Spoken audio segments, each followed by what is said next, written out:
Bonjour à tous, j'espère que vous allez bien, je suis Clément et bienvenue dans un nouvel épisode de Qu'est-ce que tu vas faire plus tard, le podcast qui essaye de t'aider à affronter Parcoursup. Dans cet épisode, on va vous parler du DUT, technique de commercialisation, trop souvent appelé Tech Deco, terminologie que vous entendrez sûrement trop souvent dans cet épisode. Mais il n'y aura pas que ça, puisqu'on va se demander qu'est-ce qu'il y a après ce DUT qui est archi prisé, comme du marketing, du e-commerce, du SEO, bref des termes parfois entendus mais complètement flous pour beaucoup. Pour parler de tout ça, et comme à l'accoutumée, je suis très bien accompagné puisque je suis avec un ancien camarade du collège et lycée. On aurait pu se lancer tous les deux en duo d'imitateurs et ainsi concurrencer au minimum Canteloup, mais on aurait convaincu seulement une classe de 30 personnes puisqu'on savait uniquement imiter nos profs. Pour lui, c'était les cassettes musicales qui allaient revenir au goût du jour et le rendre riche. Les vinyles ne lui ont pas forcément donné raison. Il est maintenant sur un investissement dessus de plus de 10 000 €, et face à cet échec, il me paraissait légitime pour venir parler du marketing sur le podcast. C'est Yann Charrier.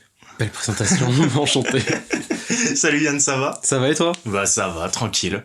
Bon, t'es prêt ? Ouais, ravi et content aussi de pouvoir partager mon expérience. Trop bien.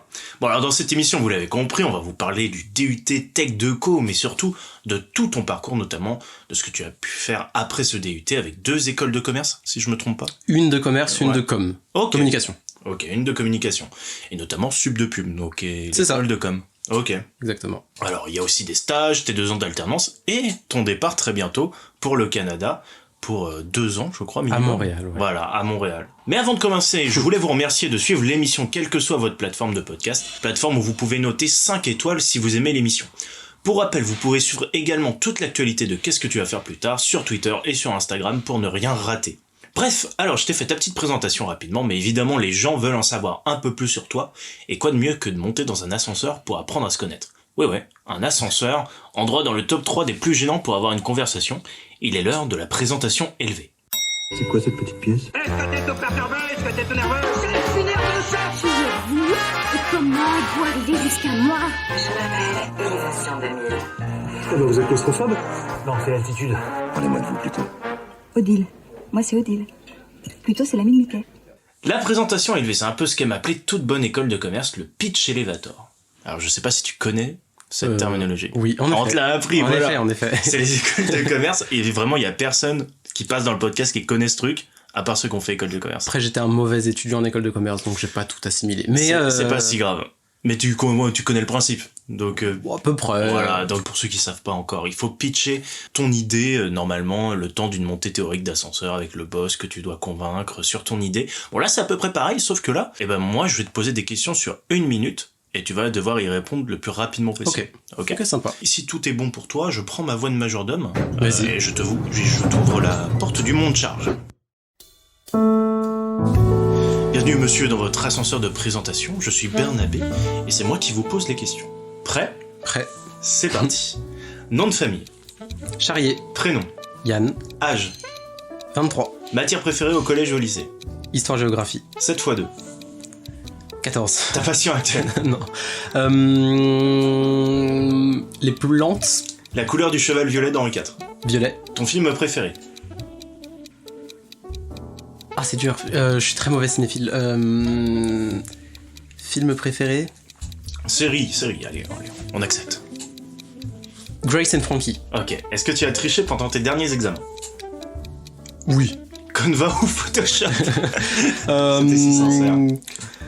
Photoshop pour les rendus, Canva pour la praticité. Ton artiste du moment, J'en ai trop. Lady Gaga, intemporel. le métier que tu voulais faire quand t'étais petit. Vétérinaire. Est-ce que t'as écouté le dernier épisode du podcast ? Oui. Oh, le lait avant ou après les céréales ? Après, bien sûr. Quelqu'un qui t'inspire ? Oh là, gros blanc. Quelqu'un qui m'inspire. Tout le monde. Ok, ton plus grand rêve ? Voyager. Beaucoup.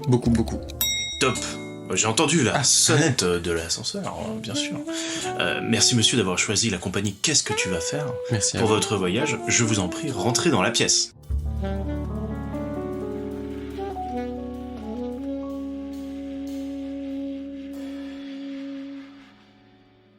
On est descendu de l'ascenseur, on va pouvoir rentrer dans le vif du sujet, ou plutôt, on rentre au centre de formation. En formation! Tortue!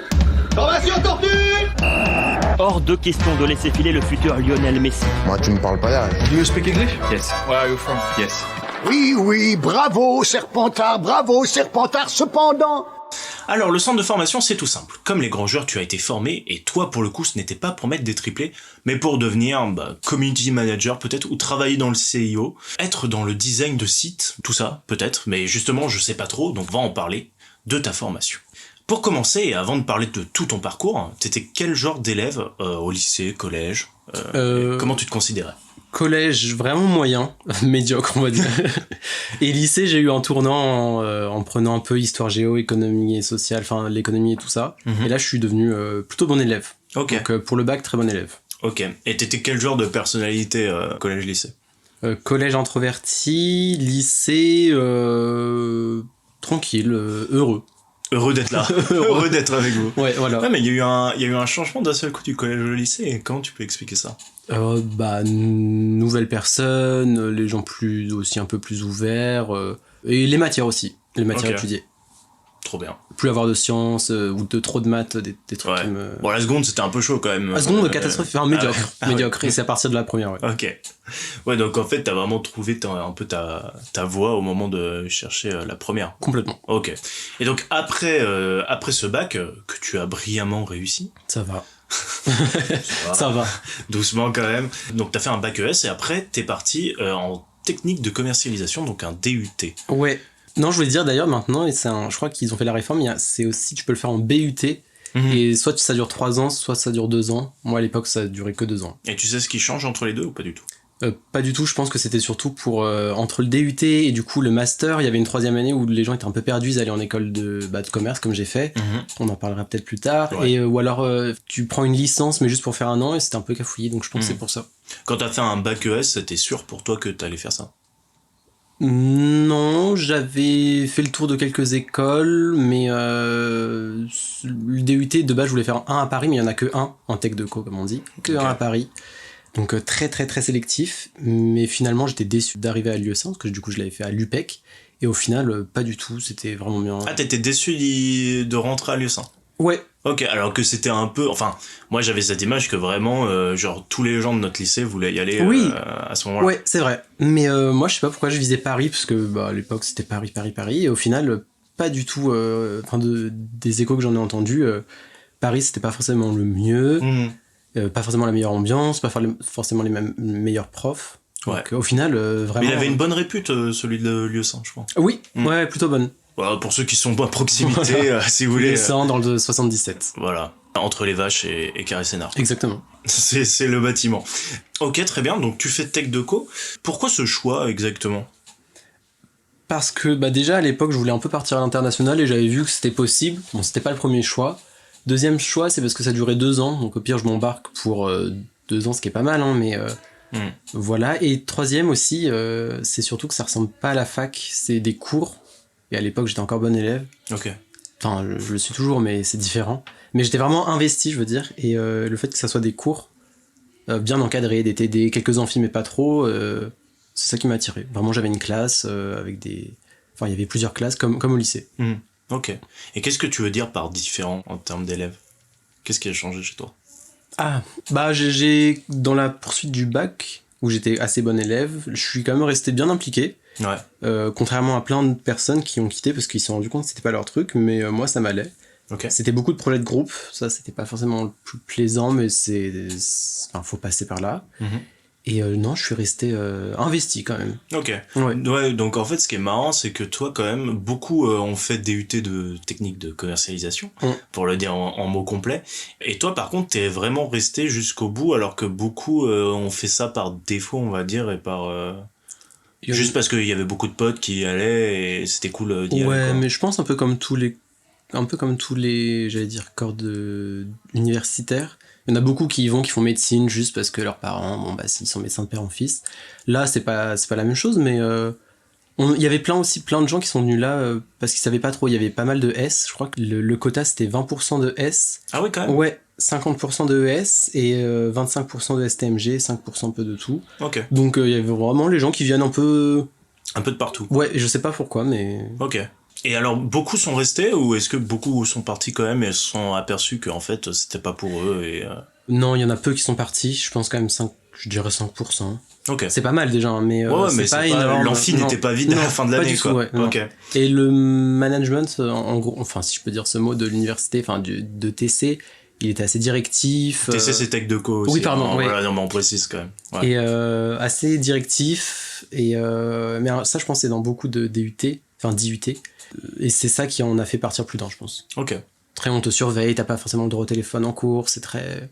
Ah oui, c'est très Vraiment encore lycée. lycée. Ouais, Ok. vraiment. Et t'aimais bien ce cadre justement de lycée et tout? Je Ou me t'aurais posais pas de préféré questions. Plus de liberté. Ouais. Non, je me posais pas de questions, j'étais. Je faisais. Ok, très bien.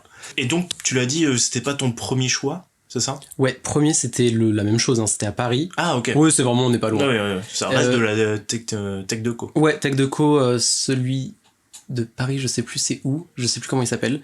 J'en avais mis un troisième, c'était à Sceaux. Ouais. Vraiment dans le TC. Ouais, Île-de-France, quoi, Ouais. majoritairement. Ouais. T'avais pensé à partir un peu plus loin ou vraiment tu restais en Île-de-France, il n'y avait pas moyen de sortir de là? Je sais pas si j'aurais pu financièrement à l'époque. Rien que pour aller à Paris, c'était à l'autre bout de Paris, donc j'avais hésité à prendre un appart, mais c'était pas possible. Ok. Donc hors d'Île-de-France, après il y a les bourses, il y a tout ça, mais non, Île-de-France. Ok.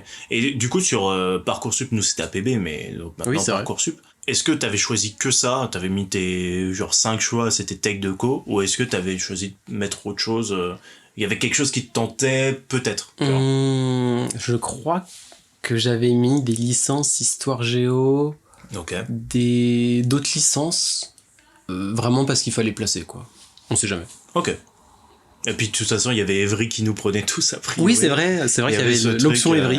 L'option Evry au cas où. Je crois, c'était Evry. Mais que certains n'ont quand même pas eu. Oui, bon, y a des voilà, c'est compliqué. Donc, dans ce DUT de Tech Deco, on te prépare à quoi exactement?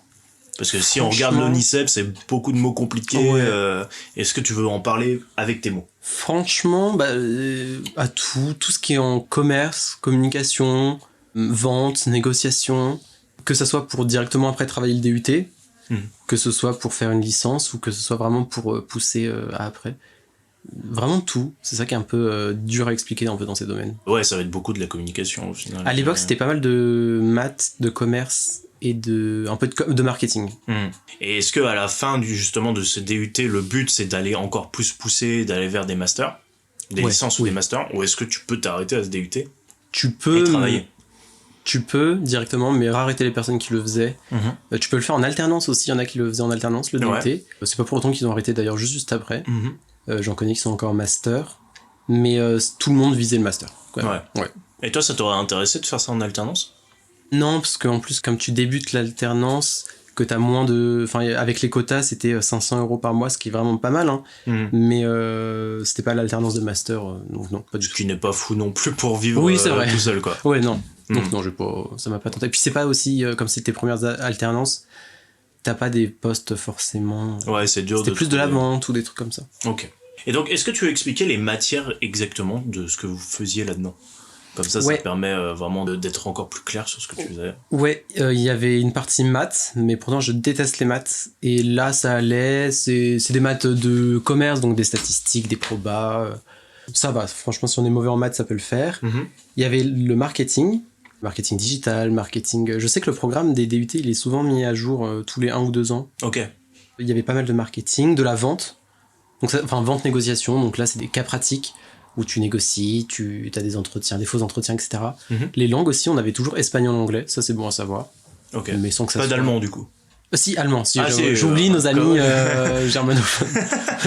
Mais une classe réduite, comme d'habitude. Il y avait peut-être même d'autres langues. Ok. Mais voilà, et après, est-ce que j'en oublie ? Des matières connexes, SEO, ok. Est-ce que tu veux expliquer d'ailleurs le SEO, parce qu'on va pas mal en parler, parce que t'as fait une alternance dessus, enfin t'as géré du SEO. Ouais. Est-ce que tu veux parler de ce que c'est, parce que je pense que pour la plupart des gens c'est quand même une notion assez inconnue. En gros, SEO, déjà ça veut dire Search Engine Optimization, donc l'optimisation des moteurs de recherche. Et en gros, c'est si vous êtes, je sais pas, on peut dire des marques ? Ouais, tu peux dire des marques. Oui. Si vous êtes par exemple Nike, faut avoir une stratégie de leur site qui soit éditorial, écrire du contenu, technique, avoir un site qui correspond aux critères de Google et plein d'autres choses. Et comme ça, quand vous tapez, par exemple, basket, faut que ça soit Nike qui remonte en premier. Et ça va être plein de conseils et d'outils qu'on va utiliser pour que le bon site se positionne pour une marque. Ok. Enfin, pour un long terme. En gros, c'est du référencement. Ah oui, j'ai pas dit ce mot, mais c'est cool. Non, mais si, c'est ça. Donc le référencement, si on veut encore plus expliquer le référencement, bah il faut faire le maximum pour que ta page arrive en haut dès la première recherche, qui est en lien avec ton site, quoi. Ouais, et avant, c'était facile un peu de tricher, tu mettais plein de mots-clés, ça marchait. Maintenant, Google le voit direct, donc il faut être plus subtil. C'est ça. Parce que je sais que maintenant, en plus, t'as certaines marques qui ne font même plus l'effort. Et je me souviens, si on cite des marques, tu vois, genre par exemple Carglass, ils précisent à chaque fois à leur fin de pub, mettez bien carglass.fr, tu vois. Ouais. Parce qu'en fait, maintenant, même si tu tapes Carglass, t'as un autre site qui vient avant le Carglass de la pub, genre de Frédéric, qui te vend des Bosch, et voilà. Ça, c'est le SIA, justement. Ah, le SIA, c'est comme le SEO, sauf que tu payes directement. Oui, c'est ça. Et c'est là où on voit les petits, il y a écrit annonce. Et ouais, et en effet, comme ça, tu tapes ça dans ta barre de recherche et t'arrives directement sur le site. C'est ça. Et à chaque fois, dans les pubs, ils sont obligés de préciser, j'avais vu une autre marque, mais je sais plus, mais Carglass, à chaque fois, ça marque, parce que je me dis, oh les gars, vous avez même pas d'oseille pour mettre en haut votre site. Bref. Mais du coup, c'est assez marrant.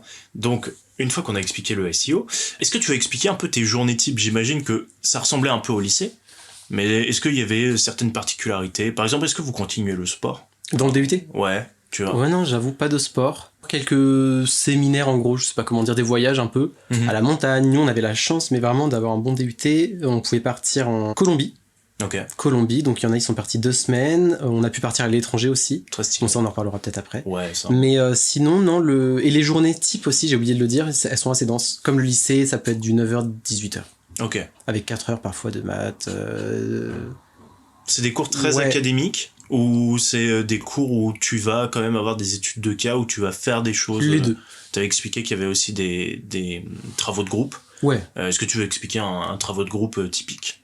Je dirais, pour revenir à tout à l'heure, c'est comme le lycée version beaucoup plus d'euros, beaucoup plus de travaux de groupe. Parfois, on peut avoir 4 projets pour la semaine, il faut les préparer avec des groupes différents, où tu as plein de conversations sur WhatsApp.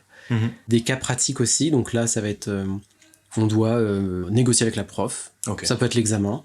Donc tu négocies avec le prof? Ouais. C'est un examen où genre tu viens en 1v1 et t'essayes de le détruire pour avoir... Oui, c'est ça. Tu négocies en gros avec le prof et le but c'est de lui vendre sans être trop le mauvais vendeur, sans trop pousser, mais c'est ça, ouais. Et donc tu vois un peu l'écosystème aussi de la start-up, des trucs comme ça? Ou pas du tout? Pas spécialement.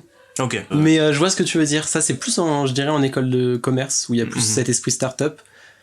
Là, c'était pas forcément le but. Il y a un peu de graphisme ou pas du tout? Ah oui, bonne question. Non. Pour tout ce qui est créa, de manière générale, alors on peut s'amuser sur les PowerPoint, sur les présentations, il faut monter des vidéos parfois.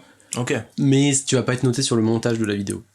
Ok. Donc je sais qu'il y a d'autres DUT qui existent où tu peux plus t'éclater là-dessus. C'est vraiment très... pas forcément académique, mais pas créa en tout cas, ouais. Ouais, ok. Enfin, si du coup académique, mais... Est-ce que tu veux expliquer, par exemple, les différences entre les années de ce DUT? J'imagine que tu vois, les cours évoluent, la difficulté évolue d'ailleurs. Peut-être qu'il y a eu une année que tu as trouvé particulièrement dure et dense. Est-ce que tu veux expliquer tout ça? La première, parce que la première détermine aussi le classement, si tu veux partir à l'étranger.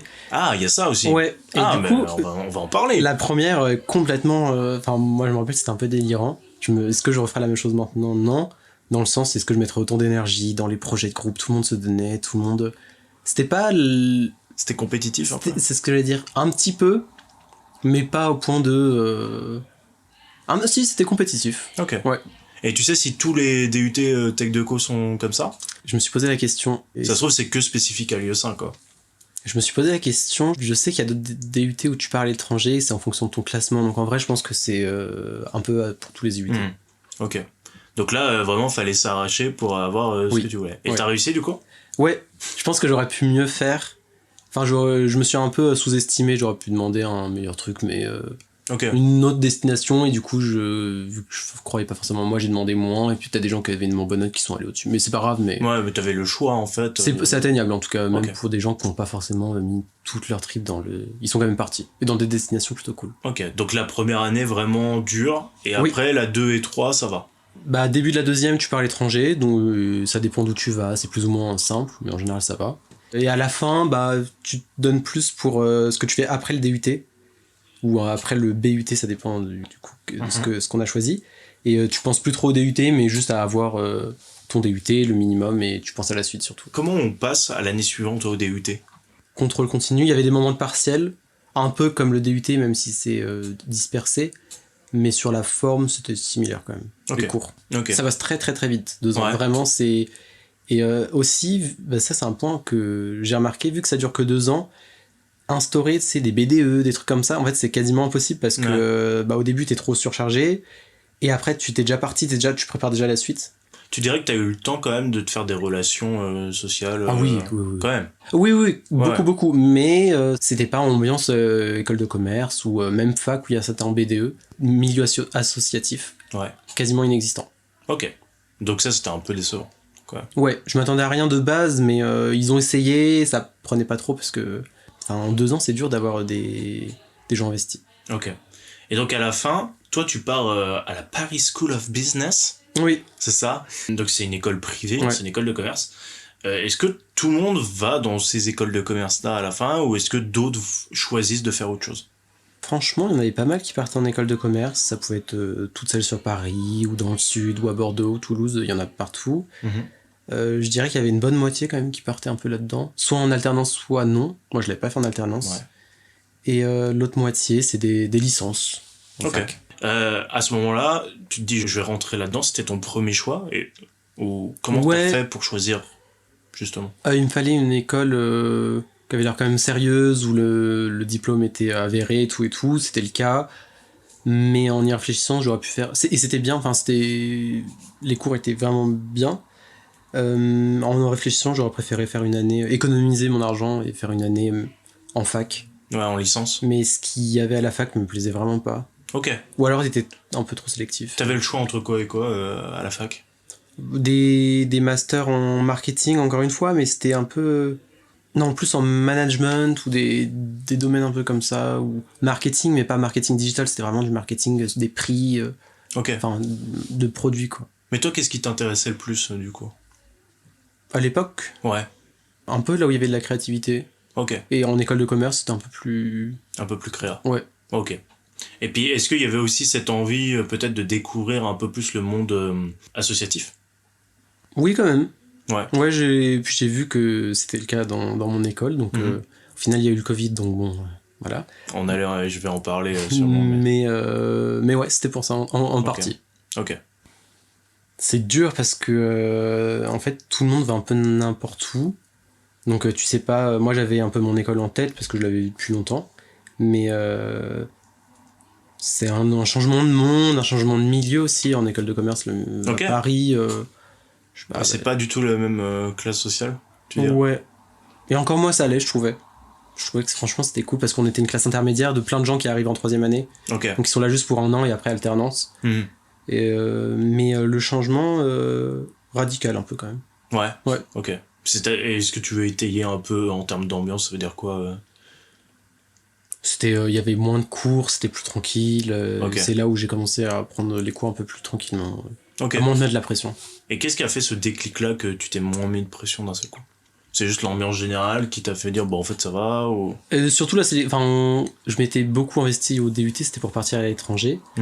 Et j'ai réussi, et une fois que j'y étais allé, il n'y avait pas forcément mon lieu de se donner à fond. Ouais, t'as fait, ok, il n'y avait pas de j'ai réussi sélection. ma vie. Non, c'est bon. Il n'y avait pas forcément de sélection, même quand après j'ai encore changé d'école, la sélection était assez ouverte, donc j'avais pas d'objectif. Dans cette école de commerce, du coup, qu'est-ce que t'as voulu faire quand tu y es rentré ? C'était quoi le but, en fait ? Franchement, c'est une question que je me pose souvent, mais je me laisse un peu porter. Pourquoi j'ai fait ça ? Oui, mais je me verrai pas non plus ailleurs, et j'y vais pas forcément avec une idée, mais je sais que si j'y vais, je peux changer. Je sais pas, c'est pas forcément clair. Je peux changer de...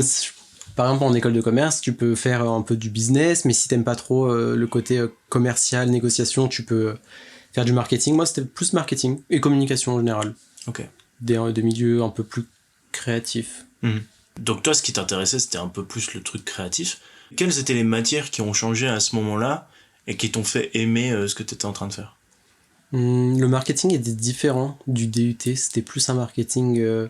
monter un projet, le côté start-up que tu as évoqué tout à l'heure, c'était vraiment partir de rien et faire un peu du marketing sale, entre guillemets, où tu pars de rien et c'est toi de tout faire. Alors que le marketing en DUT, c'était choisir le prix en fonction des... Enfin, c'était un peu un marketing à l'ancienne, je dirais. Il y avait une vision un peu plus moderne du marketing en école de commerce. Et de la communication et du commerce, ouais. Ah, c'est marrant. Je pensais pas du tout à ça. Et donc, toi, t'y restes qu'un an. Ouais. Et t'as pas envie de continuer en master dans cette école-là? De base, je voulais faire un master précis et finalement, il s'était pas fait dans l'école et ça m'a poussé à partir. C'était quoi le master que tu voulais faire? C'était un master dans le luxe parce que je m'étais dit, c'est encore plus créatif. Et du coup, ça m'a poussé à partir et du coup, j'étais un peu encore pas forcément très content de partir. Du coup, je me suis dit en école de communication, un master dans le luxe. Au final, il s'avérait que c'était c'est sympa, mais bon, le luxe... Ouais. Bon, voilà. Ça t'a pas... C'est un monde qui t'a pas plus intéressé que ça? Non. Ok. Pas de coup de cœur. Vraiment pas. Non, il s'est pas passé quelque chose qui t'a... C'était bien pour la créativité, ça, j'avais pas eu tort sur ce coup-là. Il fallait faire des belles présentations, des beaux projets, c'était assez intéressant. Mais voilà, c'était pas vraiment différent. Ouais. Tu peux entrer après dans ce milieu, je pense, si t'es bon dans le marketing ou la communication générale, tu peux.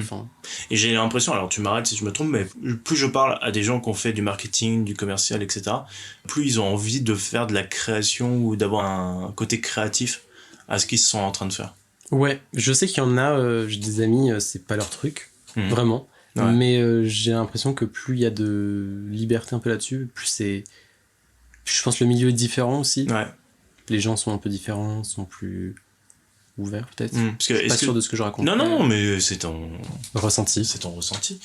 Parce que moi j'imagine, genre le fait que les gens cherchent ce côté créatif, j'imagine qu'en fait, peut-être que les gens ont comme il y a beaucoup de règles dans le marketing et c'est très vendre quelque chose, le fait d'avoir quand même créé quelque chose, ça t'apporte une petite plus-value à ton travail que tu as pas forcément quand c'est juste, faut appliquer tel prix parce que la logique dit ça, tu vois. Ouais, clairement. Mais quand je dis créativité, c'est aussi...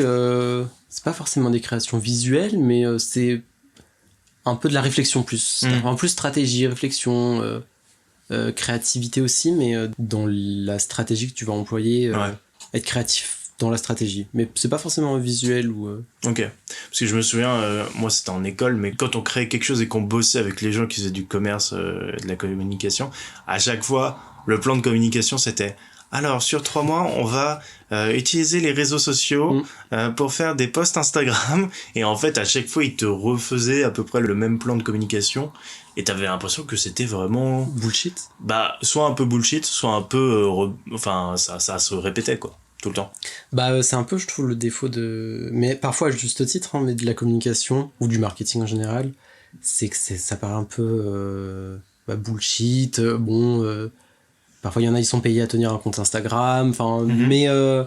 Une petite pique pour les community managers qui nous écoutent. Non, mais en plus, c'est un vrai métier, parce que c'est dur. Ouais. Mais c'est vrai que ça peut paraître un peu bullshit, mais c'est pas toujours le cas. Puis parfois, t'as des entreprises qui sont vraiment différentes, où il n'y a pas forcément de réseaux sociaux, ça va être différent. Et justement, comment tu ressens ça, que certaines personnes ont l'impression que c'est archi bullshit, ou que genre la com, c'est vraiment te faire miroiter quelque chose, mais dans le but de te vendre, quoi qu'il arrive. Comment tu te positionnes par rapport à ça? Je pense que ça fait depuis le DUT, je me pose cette question, justement. Et j'arrive pas trop à y répondre. Franchement, je sais pas. Ok. Je réfléchis, mais... Non, mais prends ton temps. Ça peut être une réflexion que tu te fais encore maintenant. Ouais, clairement, c'est une réflexion que je me fais depuis le DUT, et je trouve que parfois c'est bullshit.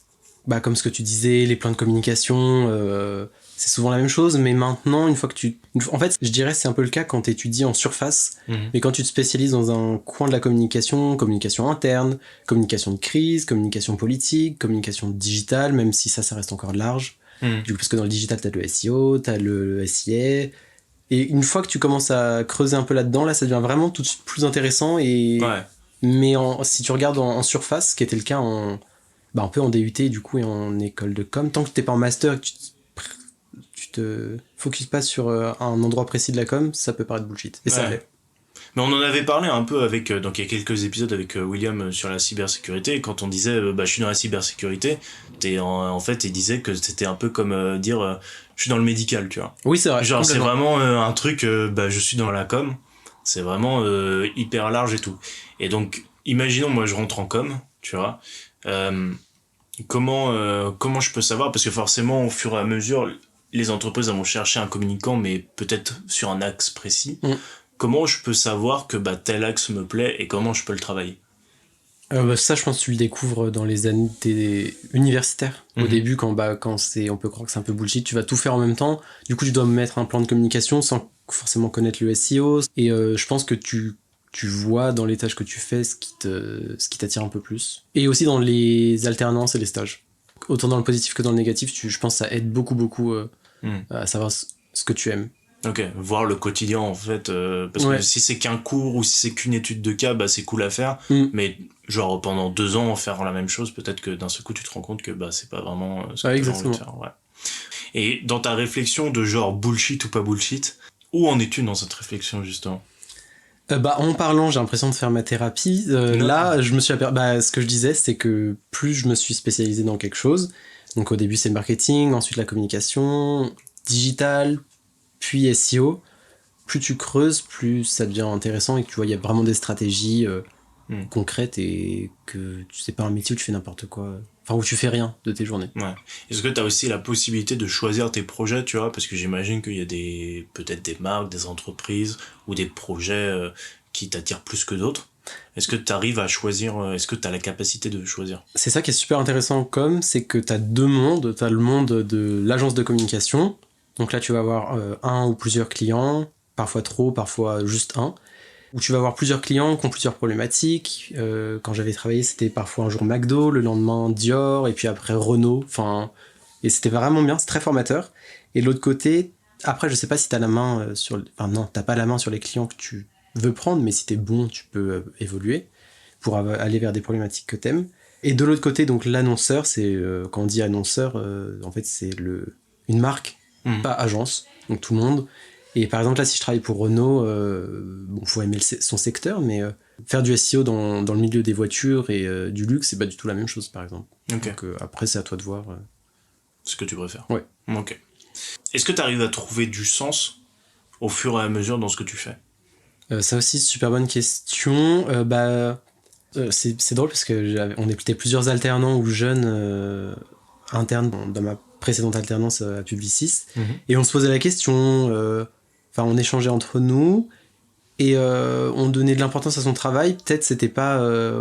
parfois il y avait des moments où on aidait des ONG, ça donne un peu plus de... Voilà, mais c'était pas le cas tous les jours, et surtout on donnait beaucoup d'importance à la vie après le travail. Ouais. Enfin, le travail c'est bien, ça donne du sens, mais il y avait beaucoup de gens qui étaient... Enfin, beaucoup... j'avais une collègue qui gérait son petit site associatif, une autre qui faisait autre chose, des maraudes, etc. Du coup, le travail, il a pas toujours un sens au grand... Oui, complètement. Non, mais ça peut, au final, être... Et ça devrait, normalement, être un truc tierce qui te permet de vivre. Ouais. Et voilà, c'est cool, tu vois. Quand ça a un sens, c'est toujours mieux, mais c'était pas le cas de tout le monde, et c'est pas pour autant qu'il faut faire un métier où t'es ultra passionné, même si c'est beaucoup mieux qu'on t'aime, bien sûr. Et que tu fais pas ça que pour l'argent, etc. Ou subvenir aux besoins de ta famille, mais ça avait du sens quand même, un petit peu. Ok.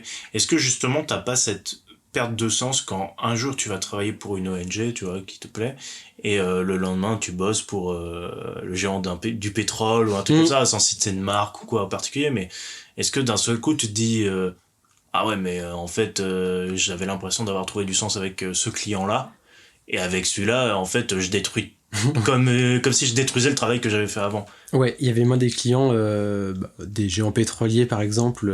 Je déteste ces marques. Pareil, pour pas citer de marque, mais un fast-food très connu en France qui commence par M. Et en fait, c'était intéressant, mais tu voyais que c'était beaucoup. Ils voulaient communiquer sur le RSE. Donc RSE, c'est raison sociale des entreprises, je crois. C'est en gros des actions positives que l'entreprise met en place pour l'environnement. Genre, regardez, on recrute de ouf, on est le premier recruteur en France, exactement. Ou nos pommes de terre sont françaises, et tout. Et ça m'embêtait un peu de pousser à fond leur communication sur leur site, sur ça, et c'était pas forcément faux, mais ça m'énervait un peu. Mais après, bon, tu peux choisir tes clients. Moi, j'étais alternant, donc c'était différent, mais... À ce moment-là, ouais, tu te dis pas, tu doutes pas. Genre, tu te dis pas, ah ouais, peut-être que c'est pas ça que j'ai envie de faire. Ça aurait été que des clients comme ça, si... que des entreprises qui polluent et tout, mais en fait c'est pas forcément le cas, il y a vraiment de tout. Donc au final non, mais ça aurait été que des entreprises de ce style, ouais, je serais parti, je pense. Donc après cette école de Paris School of Business, tu pars à Sup de Pub, qui est vraiment une grosse entité, tu vois, dans le milieu de la communication, mais qui a pas forcément de bons retours, tu vois. Enfin, je regardais là, j'aime bien regarder les avis Google, souvent c'est les gens qui sont pas contents, donc forcément ils te notent une moyenne de 2,8 sur la note générale. Ah oui, quand même. Ce qui n'inspire pas forcément la plus de confiance, puisque quand tu lis les avis, c'est marqué voleur, on les notifiera pas. C'est vraiment 2,8, c'est la note? Ouais, c'est vraiment 2,8 et tout. Mais ouais, il y a pas forcément de bons retours dessus. Enfin, c'est très, je sais pas, ça a l'air très comme des grandes écoles que tu payes beaucoup, et en fait, il y a pas forcément de retour sur investissement en termes de qualité, on va dire. Toi, donc t'es parti là-dedans, ça t'a pas fait peur? Non, parce que j'étais en alternance, donc je payais rien. Ouais. Donc je me suis pas trop posé la question. Moi après, comme j'attendais pas énormément, mon seul but à la fin là, c'était d'avoir un master, d'être en alternance, d'avoir une expérience. C'était pas forcément d'apprendre des trucs à l'école, même si c'est un peu triste dit comme ça, mais et j'en ai appris au final quand même. Ouais, ça t'a apporté quand même des choses. Oui, surtout le Master 2, la première année était assez... c'était encore le Covid, donc toutes les écoles n'ont pas su faire forcément bien face à ça.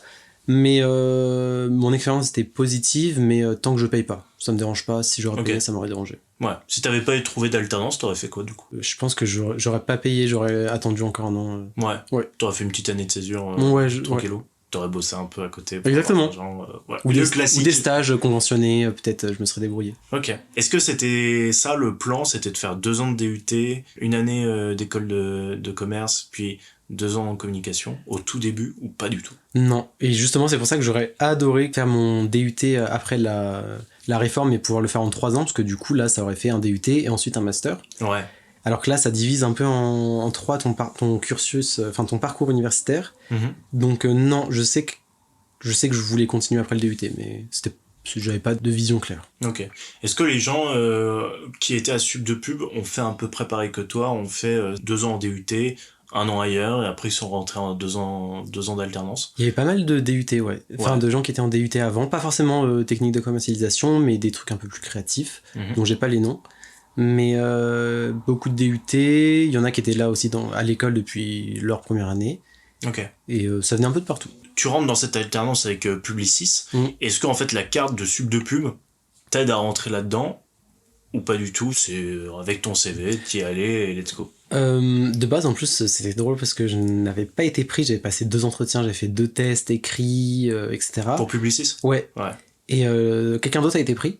Donc j'ai commencé une autre alternance qui me plaisait pas. C'était plus dans le SAV, donc rien à voir. C'était vraiment histoire de faire une alternance pour faire une alternance. En 40 heures, dans le 93, alors que j'habite... Enfin, bref, rien n'allait, mais je me suis embarqué là-dedans. Et au final, le gars de Publicis n'est jamais venu le premier jour. Donc elle m'appelle à mon travail, je décroche, et elle me demande si je peux venir, et je dis oui. Donc je quitte enfin bref, tout un truc, et au final j'ai été pris. Et Publicis, ça a aidé... Non, mais par contre, quand j'ai dit que je venais de Publicis, elle avait déjà tous les contacts, la RH, pardon. Donc ça a aidé un peu pour aller plus vite, mais enfin ça n'a pas été un gain de mon CV. Comment t'as fait pour rentrer à Sup de Pub? C'était uniquement sur CV, lettre de motivation et promesse d'embauche d'alternance? Ou est-ce que c'était il y avait un truc écrit à faire et tout? Il y avait un truc écrit, il y avait un concours. Mais tu vois, pas pour PSB, mon école de commerce aussi, je m'étais mis beaucoup la pression, fallait que je réussisse, etc. J'ai bien réussi au final, hein. Mais je m'étais rendu compte que les concours sont sélectifs, mais très peu quand même. Et du coup, une fois que j'avais su ça pour PSB et que j'ai refait un concours... PSB, c'est quoi déjà? C'est Paris School of Business, c'est l'école de commerce. Il y a tellement d'acronymes. Une fois que j'ai rechangé pour Sup de Pub, je me suis avant renseigné pour savoir si les concours étaient très sélectifs. J'ai dit que non. Donc j'ai peu travaillé. C'était chill quoi. Oui. C'était pour la forme, pour voir que t'étais motivé. Et j'ai eu la chance que ça soit juste après le Covid, enfin à la fin des dernières vagues de je sais pas quoi, ce qui fait que je l'ai fait à distance, donc c'était tranquille. Ouais, donc ça allait. Voilà. Ok. À quel moment, parce qu'on va en parler plus tard, mais tu t'es spécialisé en SEO. Oui. À quel moment, justement, t'as décidé de te spécialiser là-dedans? Et qu'est-ce qui t'a poussé à te spécialiser là-dedans? Franchement, c'est à qui répondait à mon CV pour mon alternance, là où j'allais. Et j'ai l'impression que c'est le cas de beaucoup de gens en communication. Ok. C'était le cas de beaucoup de personnes, je trouve, qui ont trouvé leur première alternance un peu dans le digital, du coup ils sont tournés vers là, etc. Donc moi, c'est mon alternance qui m'a... Ok. C'est ton alternance et qui t'a dit, vas-y, en vrai, on a de la place en SEO. À chaque fois, j'ai envie de dire ça. Oui, moi aussi, en SEO, et du coup, tu t'es spécialisé. Ouais, j'avais une idée des entreprises pour lesquelles je donnais mes CV et des missions. Donc il y avait le SEO, il y avait d'autres choses. J'ai quand même fait un petit... assez large quand même. Ouais. J'ai un peu encadré le tout, et après, si c'était le SEO, bon bah let's go. Ok. C'est comme ça que je suis entré dedans, un peu par hasard. Et du coup, est-ce que tu avais des cours spécialisés dans le SEO que tu as fait? Ou est-ce que c'est vraiment, tu t'es formé à l'alternance en fait? On l'a évoqué, on l'a vu en cours, ce que ça voulait dire, mais on n'a vu aucune technique ou aucun cours précis sur le SEO. Donc. Ok. Comment tu prends le plus de plaisir dans ce que tu es en train de faire actuellement? Bah, je suis encore au début, du coup, j'ai pas forcément, comment dire... Je découvre encore le SEO, comme avant c'était une alternance, et là, bon, j'ai un CDI, mais je suis au tout début, du coup, c'est peu de stratégie, c'est plus de la production, écrire, ou alors appliquer la stratégie de quelqu'un. Mais je pense que plus tard, ce qui me plaira, ce sera la stratégie. Ok, donc pour l'instant, c'est quelqu'un qui fait la stratégie pour toi, oui, et après, toi, t'écris en fonction de la stratégie. Ouais. Ok. Et t'écris quoi exactement? En quoi ça consiste? En gros, SEO, t'as trois... j'ai l'impression d'être en entretien d'embauche, parce que c'est ce qu'il faut toujours dire si on pose la question. Et si vous voulez travailler dans le SEO, il y a 3 piliers. Il y a éditorial. C'est plus t'écris sur un site, bah plus Google il va voir que le site est un peu expert en la matière. Et plus t'écris, plus les gens vont rester longtemps s'ils cliquent dessus, et plus il va voir que bref ça plaît. Donc beaucoup de pages et d'écriture. La partie technique, donc là c'est vraiment complètement différent. Il faut pas être ingénieur, mais pourtant je trouve que... Au début je croyais que tous mes collègues, quand ils parlaient de la partie technique, ils avaient un cursus ingé, et pas du tout. Ok. Ça venait du tourisme et tout, mais ça se forme vraiment sur le tas. Et là ça va être, est-ce que ton site respecte les règles de Google? Est-ce que les URL sont bien? Le code? Est-ce que... Enfin, vraiment des trucs... Donc j'imagine qu'il faut rester en veille tout le temps sur les nouveautés de Google, ouais, etc. complètement. Parce que du coup, tous les 6 mois, il y a un... Ça, c'est là où je suis mauvais, moi, c'est que ça... Bon, c'est... Je regarde pas... Enfin, je fais pas de veille, mais tous les 6 mois, il y a un nouvel algorithme de Google qui fait que il y a un truc qui va changer dans les stratégies. Donc ça, par contre, c'est intéressant. Et le 3e pilier du SEO, c'est la notoriété. En gros, plus t'as des sites qui... Comment dire? C'est compliqué, mais... plus ton site est populaire, plus il va être mis en valeur. Parce que logique, parce qu'il est populaire, enfin c'est un peu un cercle vicieux. Mais en fait, oui, c'est ça, c'est si le site est populaire, mais ceux qui sont populaires resteront populaires. Donc comment tu fais pour changer ça? Ça c'est compliqué, ouais. Mais... Je te pose des questions d'un SEO, le Graal du SEO, exactement. Genre en mode... mais il y a des... Par exemple, le but du coup du SEO, c'est le mot-clé. Parce que du coup, en fonction des recherches que font les gens, il faut choisir un mot-clé. Et il y a des mots-clés, par exemple, c'est ce que je te disais tout à l'heure, basket. Même si on avait, nous, des gros clients en Publicis, on faisait une stratégie autour de ce mot-clé, parce qu'il y a déjà Nike, Zalando, enfin des mastodontes. C'est impossible de décrocher une première place, ou alors il faut mettre beaucoup d'efforts et d'argent dans l'agence. Et du coup, il y a des mots-clés qui sont plus accessibles, qui sont, on va dire, de longue traîne. Basket pour enfants, ou basket de tennis, enfin, je sais pas. Ok. Voilà. Non, mais ça, tu rentres tout ça, tous ces mots dans la base de données pour que ça... C'est compliqué, tu peux créer des textes, enfin, faut créer des textes. Et aussi, tu peux, si t'as des gros sites où il y a un lien qui mène vers ton site, ça donne on appelle ça du jus SEO, ça te donne plein de popularité à ton site, Google va le voir, etc. Ok. Est-ce que, en tant que SEO, le Graal, c'est j'imagine, de comprendre l'algorithme Google, mais est-ce que ça arrive même qu'on le comprenne? Bah en fait, Google, il donne plein de trucs quand même, d'informations, de conseils pour que les agences et les sites arrivent à se positionner, mais ils vont jamais donner leur algorithme. Du coup, c'est toujours ils vont jamais donner leur algorithme, comment il fonctionne, mais ils vont donner plein de clés pour le comprendre. Mais c'est beaucoup de... On pense que Google fait ça, c'est beaucoup... Personne ne sait vraiment au fond du fond. Mais il y a quand même certains experts qui... Oui, même tout le monde est au courant de ce qui marche et de ce qui marche pas. Mais on sait jamais si c'est vraiment le cas ou pas. Ok. C'est quoi le profil type de l'étudiant dans ce que tu fais? Est-ce qu'il y aurait un profil type? En DUT, j'aurais dit que non, parce que comme je t'ai dit, il y a des gens qui viennent de S, de ES, etc. En école de commerce, là non plus, vu que j'étais entré dans une année un peu charnière, il y avait des gens de tout profil et horizon. Et en école de com, c'était plus là des gens un peu qui sont curieux, qui sont pas extravertis, mais où le relationnel est important, où ça parle beaucoup, ça échange. Ouais. Plus sur la forme que sur le fond du passé universitaire. D'accord. Comment toi tu t'es renseigné sur tes formations? T'es allé, j'imagine, peut-être aux portes ouvertes. Qu'est-ce que t'as fait de plus? Si t'as fait quelque chose de plus d'ailleurs, ça se trouve c'était vraiment en mode vas-y, c'est à côté de chez moi, mais j'y vais et on verra bien. J'ai toujours fait les portes ouvertes pour le DUT, l'école de commerce, sauf pour l'école de communication parce que du coup il y avait le Covid. Mais toujours fait les portes ouvertes, c'est super important je trouve. De parler avec les profs, mais aussi les élèves, etc. Et même de voir le lieu, parfois ça peut être un non direct ou un oui. Mais je trouve que c'est super important. Après, bien sûr, Internet, mais surtout portes ouvertes. Ok. Au moment où en fait t'es rentré dans ce DUT ou dans cette école de commerce, école de communication, t'as senti que tu t'étais assez renseigné avant? Ouais. T'as pas eu de surprise en mode ah d'accord, c'est comme ça? Non, franchement pas du tout. Et il y en avait plein qu'on avait autour de moi, mais ça se voyait qu'ils étaient pas... ils étaient pas renseignés. Ouais, non. Ok. Donc voilà, donc bien se renseigner avant. Ouais. Ok. T'aurais aimé avoir une alternance plus tôt que ces 2 ans que t'as fait à Sub de Co? Sub de pub.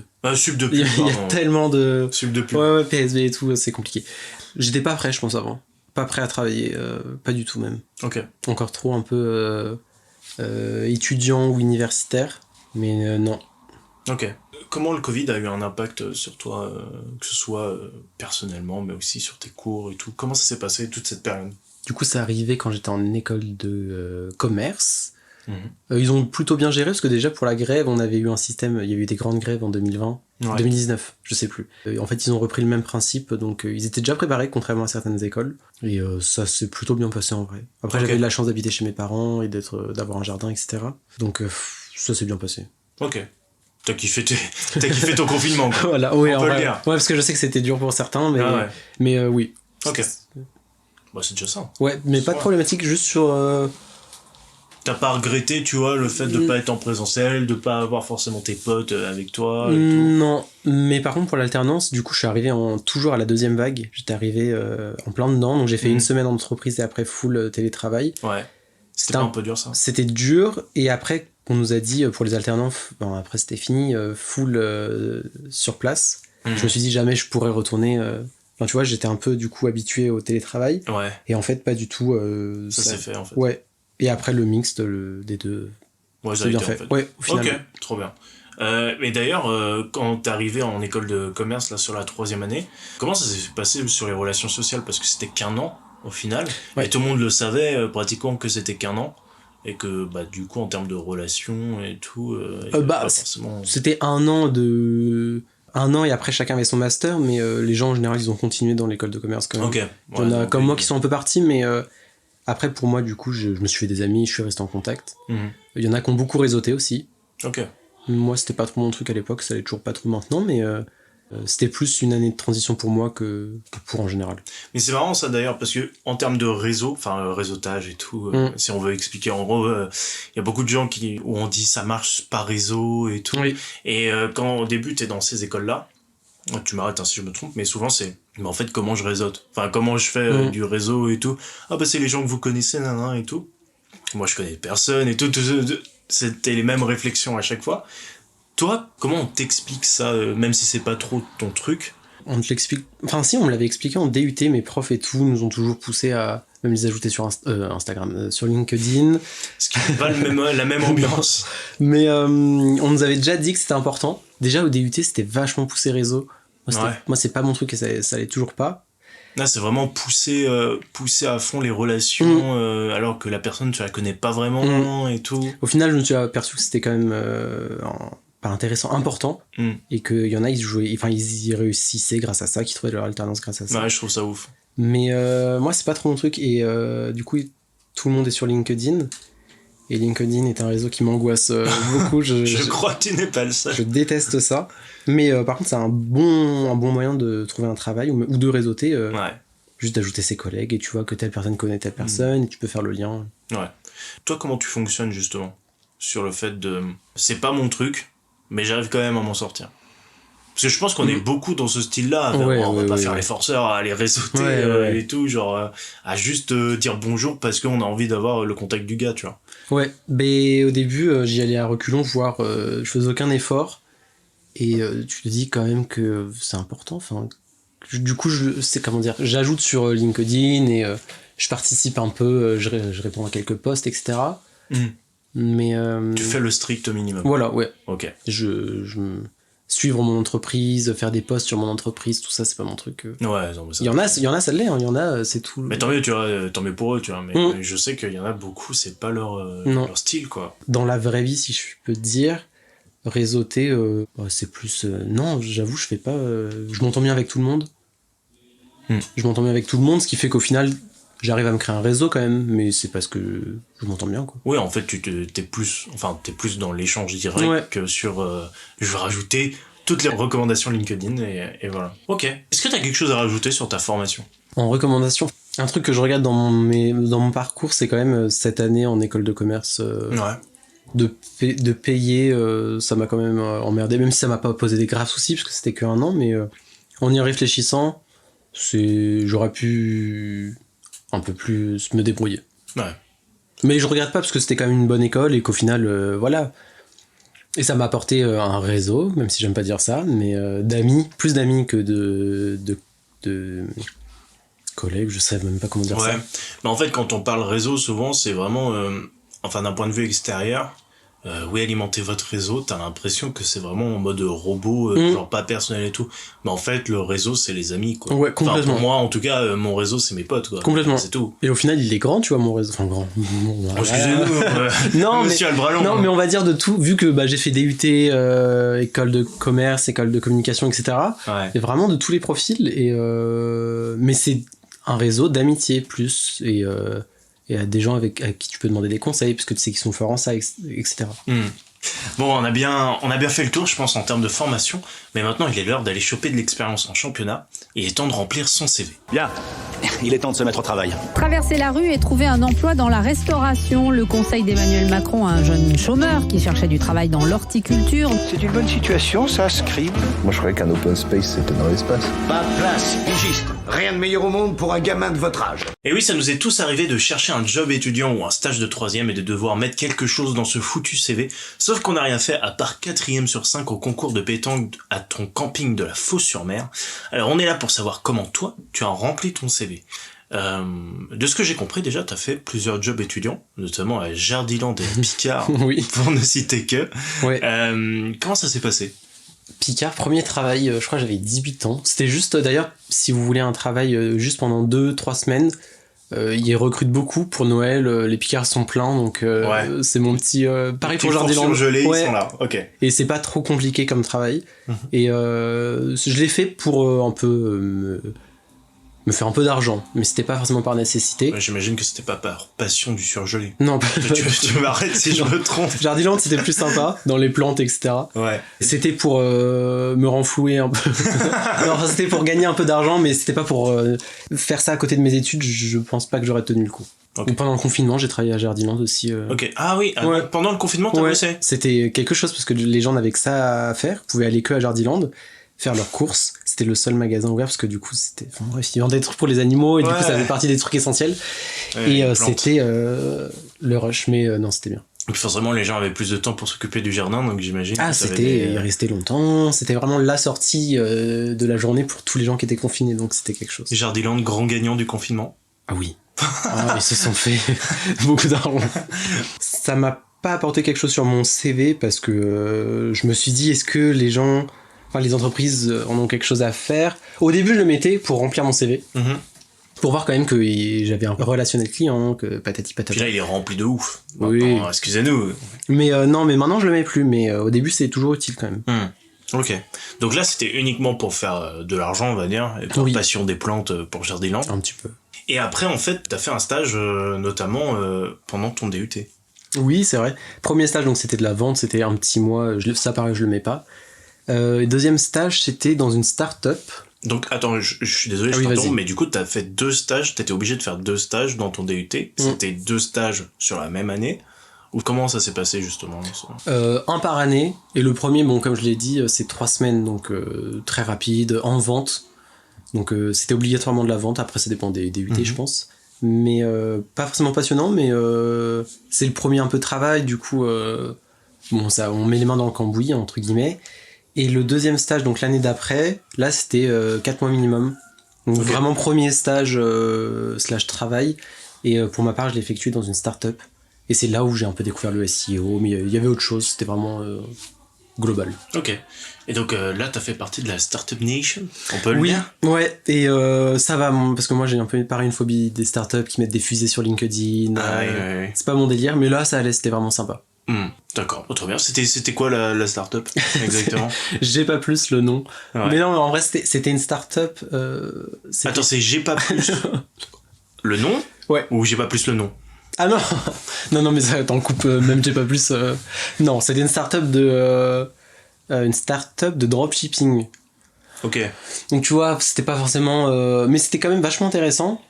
Mais voilà, c'était mon premier stage, j'ai trouvé un truc, je me suis pas posé de questions. Ok. Et au final, c'est comme ça que j'ai découvert le SEO et le monde du digital, entre guillemets. Ok. Si je lis ton CV, du coup, t'as fait de la gestion de catalogue sur PrestaShop et les marketplaces, création de newsletters, etc. Qu'est-ce que c'est que ça? Beaucoup d'anglicismes et d'abréviations. PrestaShop, c'était le nom du CMS, encore une abréviation. C'est en gros l'arrière-boutique virtuelle. C'est le site internet où les boutiques d'internet elles gèrent leur stock, etc. Ouais. Donc il y en a un qui s'appelle PrestaShop et je l'ai mis pour montrer quand même que je savais. Tu connaissais voilà. ce truc. Ouais. Et il y avait quoi d'autre que t'as noté? J'ai noté marketplace, création de newsletter. Ah oui. J'imagine que les gens savent ce que c'est une newsletter, mais est-ce que tu veux expliquer ça? C'était en tant que stagiaire, tu faisais tout ça déjà? Oui. Bon après j'ai bombé le torse un peu sur le CV, mais t'as escroqué du monde. Non, quand même pas. Mais par exemple, il y avait gestion de catalogue, c'était gérer tous les produits qui étaient sur la plateforme, est-ce qu'ils étaient bien mis en ligne, leurs fiches produits, etc. Création de newsletter, donc là c'était du texte, c'était promouvoir les nouveaux produits. Pour l'été, par exemple, il y avait beaucoup de climatiseurs, pour l'hiver, c'était différent. Donc là, il y avait pas mal de créa aussi, c'était intéressant. Ok. Et ça a été dur de trouver comme stage ou ça allait? Propos important pour tout ce qu'on a dit avant et tout ce que je veux dire après, j'ai jamais été pistonné et j'aurais beaucoup voulu parce que beaucoup de gens se font pistonner, ça m'énervait un petit peu. C'est pas que ça m'énervait parce que je l'aurais fait aussi, mais du coup c'était toujours plus dur, donc c'était un peu dur, mais pour ce stage ça allait. T'as mis combien de temps environ à le trouver? Le stage de DUT en général t'es peu payé et on demande souvent de la main d'œuvre, donc c'est un peu plus facile.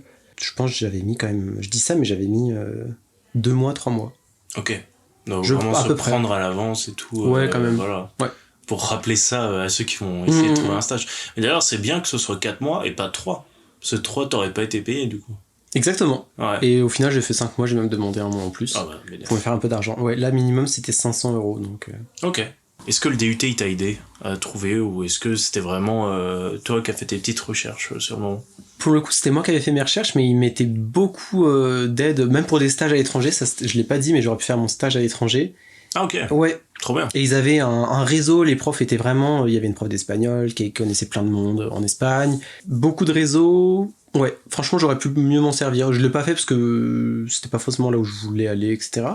Mais en tout cas, les DUT, je trouve qu'ils sont ils ont un réseau. Ouais. Ok. T'as eu des stages à faire aussi à ton école de commerce ou pas du tout? Oui, et sauf que c'était pendant le premier confinement, donc impossible tout était fermé, tout. Okay. Du coup, je me suis lancé je me suis dit qu'il fallait quand même que je marque quelque chose sur mon CV. Du coup, je me suis créé un site internet. Pardon, excuse-moi, mais c'était considéré, ça validait le stage de créer un truc par toi-même? De base, non. De base, ils ont même dit si vous trouvez pas de stage, c'est pas grave. Alors que de base, c'est très important, mais là, c'était vraiment impossible de trouver un stage. C'était vraiment les premiers jours du confinement, du coup, impossible. Et donc, cette année, ça allait. Enfin, ça leur allait. Et donc, tu crées Babylone Couture? Oui, bon. C'était pas glorieux. Je l'ai quand même fait en gros pour expliquer. Faut pas laisser son travail comme ça, vrai. Là. Non, mais pour recontextualiser, du coup je trouvais pas de stage, je me suis dit il faut que je fasse quelque chose, à noter sur mon CV. Et comme je voulais aller en com, Je me suis dit, créer un site internet. Enfin, je voyais sur internet, sur LinkedIn d'ailleurs, que les gens faisaient des sites internet, des portfolios, vraiment, ils montraient un peu tout ce qu'ils avaient tout ce qu'ils savaient faire. Et je me suis dit, il faut que je crée un site internet. Bon, il a fallu que je trouve des trucs à vendre ou à montrer. Je me suis dit, pourquoi pas faire un peu de couture, des tote bags, des sacs. Donc toi faire ça. Ouais. Ok. Donc c'était manuel, vraiment c'était du jour au lendemain et c'était pendant le confinement, donc tout le monde faisait ses masques aussi maison. Oui. Donc tous les magasins de tissus étaient ouverts, j'avais de la chance et je me suis lancé dans cette aventure, mais c'était plus pour me rajouter une ligne sur le CV et j'ai quand même appris en vrai. Ok, bah oui, trucs, j'imagine, ouais. Quand même. Mais c'était pas forcément prévu. Et au final, ça m'a servi parce que c'est ça qui m'a fait être pris à Publicis, parce que du coup j'ai dit que j'avais fait un peu de SEO à ma manière, mais ça leur a plu et ok. Et donc vachement valoriser les projets perso. Ouais. Ok. Mais Babylone Couture, du coup, c'est fini. Oui, ça c'était temporaire. Non, on ne peut pas acheter de tote bag du coup. J'étais non, plus maintenant. J'étais un peu avant-gardiste sur les pop-up stores. C'était non, c'était vraiment. Et puis après, l'alternance a pris, je pouvais pas garder le rythme. Parce que du coup, c'est moi qui faisais mes propres. Qui faisais tout. Ouais. Ok. Beaucoup de. Ça prenait du temps, surtout quand tu sais pas coudre, la machine à coudre, etc. Mais t'aimerais refaire ça Oui. Refaire un business un peu à la Babylone, complètement. Que ce soit des trucs faits manuels, que je crée, ou alors juste avoir un site et l'alimenter. Même s'il fait pas beaucoup de visites, c'est vraiment création de site. Parce qu'une fois que tu sais le faire pour l'entreprise ou des clients d'entreprise, etc., ça peut être bénéfique. Ok. Même si j'ai rien à vendre ou rien à dire, faire un site pour juste moi découvrir, Mais même pour travailler sur le SEO, non tester des trucs et tout. Voir si mon site se positionne bien sur, je sais pas, n'importe quoi. Sur Pau, par exemple. À tout hasard. Ok. Après le Covid, tu rentres, on en a un peu parlé, donc chez Publicis en tant que SEO, en Content Assistant Manager, encore de l'anglicisme à foison, enfin de l'anglais même, carrément. On peut dire que c'est quand même une des plus grandes agences de communication de Paris. Du monde. Sans voilà. être... Non, mais excusez-nous, mais c'est vrai que on a du beau monde dans cette chambre. Je réalise à quel point ça a été une chance quand même d'être pris dans... Parce qu'en gros, il y a 3-4 agences qui chaque année, il y en a une qui est première, mais elle tourne en rond. Et parmi celles-là, il y en a une française, Publicis. Et après, moi, c'est bizarre, mais dans Publicis, t'as plein de filiales, Publicis Média, Publicis Conseil. Donc moi, j'étais dans Publicis Média, et dans Publicis Média, t'as plein d'entreprises, enfin plein d'agences. Et moi, j'étais dans celle du SEO qui est Performix. Donc au final, j'étais chez Performix, mais sur ma carte, il y avait écrit Publicis. Ok. On dit souvent que, tu vois, ces grandes entités-là, elles peuvent aussi... soit tu t'y plais dedans parce que c'est ton monde et que, voilà, tu aimes. Soit il y a vraiment des gens réfractaires à ça qui se font broyer par le système et la machine, quoi. Et toi, comment t'as ressenti ça ? Même si c'est une grande agence, contrairement à certaines grosses entreprises et grosses structures, je trouve qu'il y a quand même...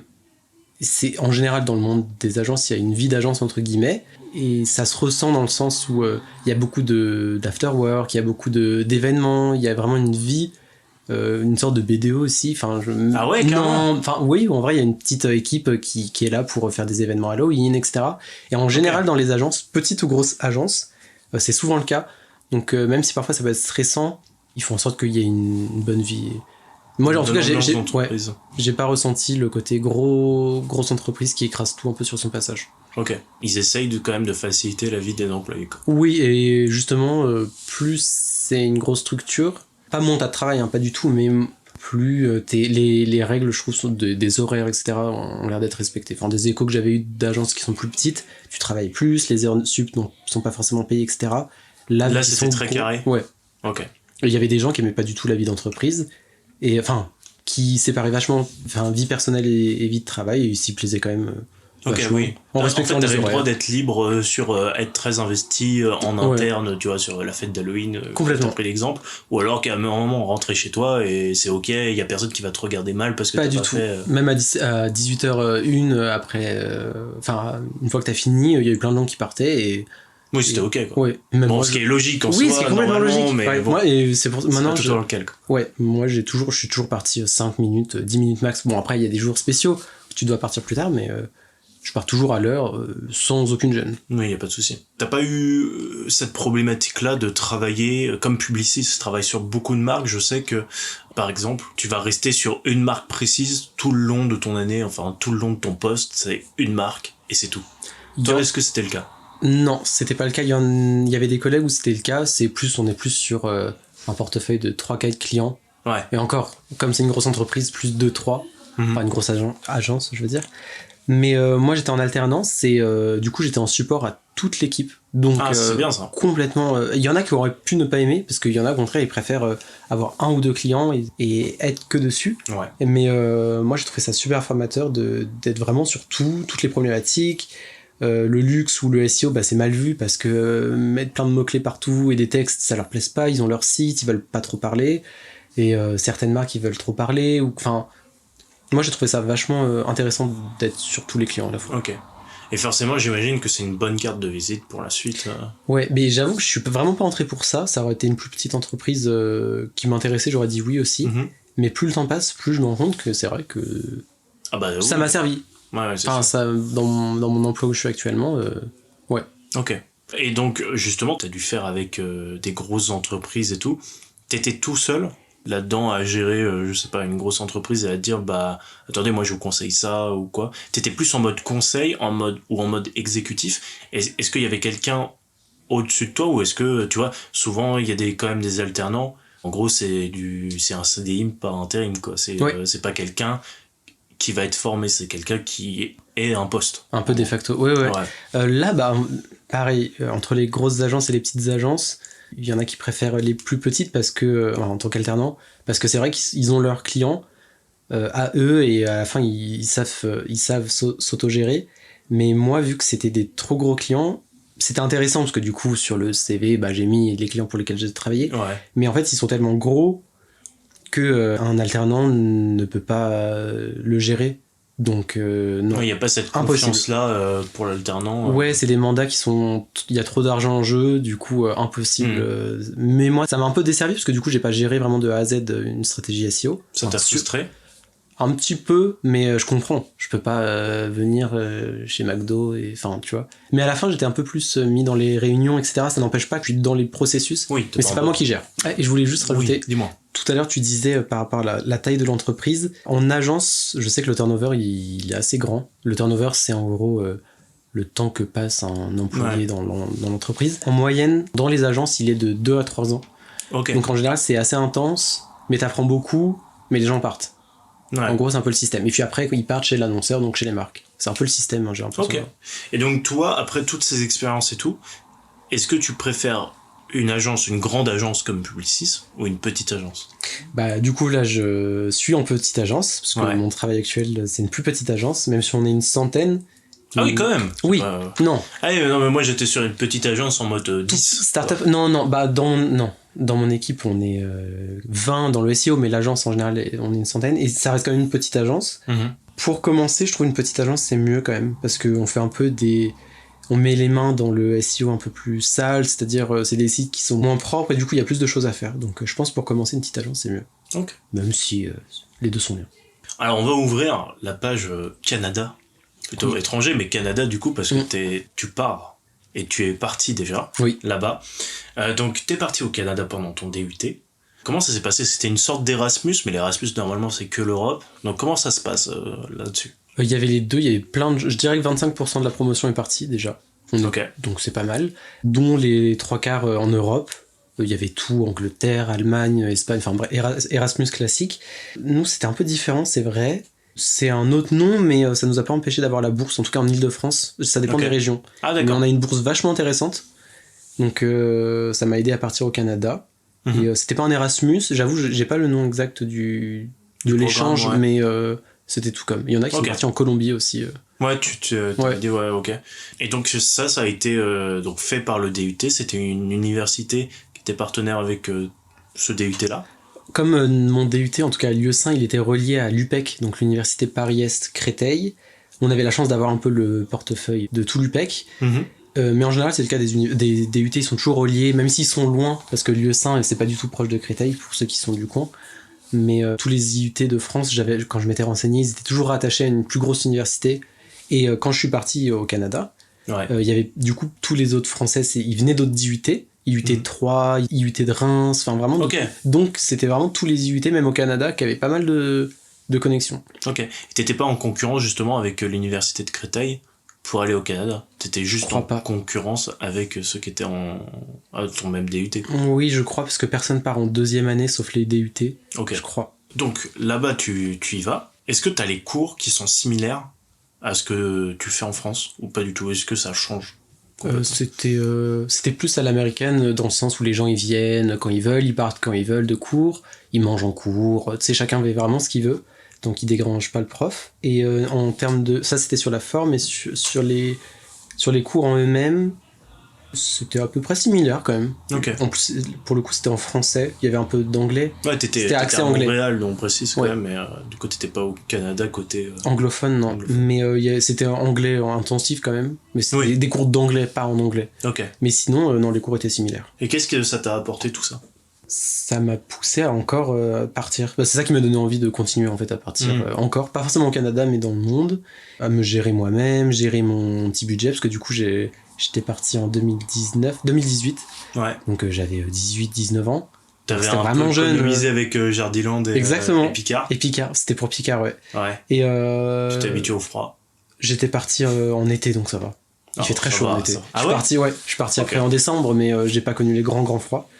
En vrai, en y repensant, partir à 18 ans, enfin tu vois, c'est jeune. En y repensant, j'étais jeune.